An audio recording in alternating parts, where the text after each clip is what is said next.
the Titanic disaster. On April 10, 1912, the RMS Titanic left Southampton, England, on its maiden voyage to New York City. The ship was 882 feet long and weighed 46,328 tons.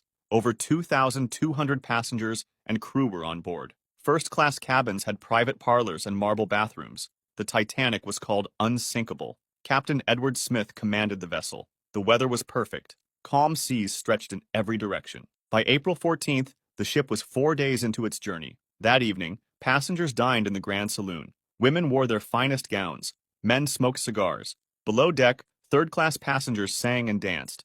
Nobody suspected this would be their last normal evening. The wireless operators received ice warnings throughout the day, but Captain Smith maintained full speed at 25 miles per hour. At 11:40 p.m., lookout Frederick Fleet spotted something ahead. He rang the warning bell 3 times.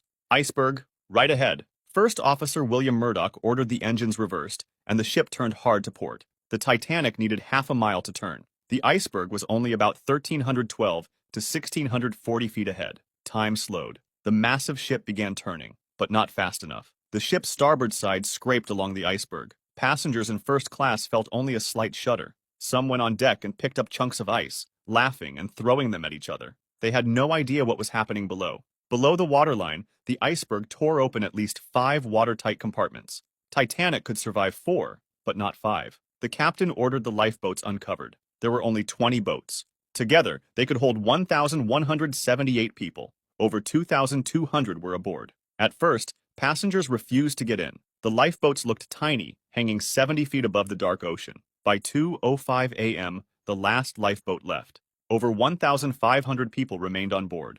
The stern rose higher. People clung to rails. Some jumped into the water. Others prayed on deck. At 2:18 a.m., the lights went out. The ship broke in half, and the bow section sank immediately and slipped beneath the surface. Hundreds were thrown into the water. Within 15 minutes, the screaming stopped. Silence fell over the water. The Carpathia arrived at 3:30 a.m. and rescued about 705 survivors. Over 1,500 people died from hypothermia. More than a century later, the Titanic still stands as one of the most haunting tragedies in history. Its story has been told in countless books, documentaries, and films. The disaster led to sweeping changes in maritime safety, from lifeboat regulations to continuous radio watches. The ship may rest at the bottom of the Atlantic, but its story lives on, etched into history, and remembered by every generation that speaks its name.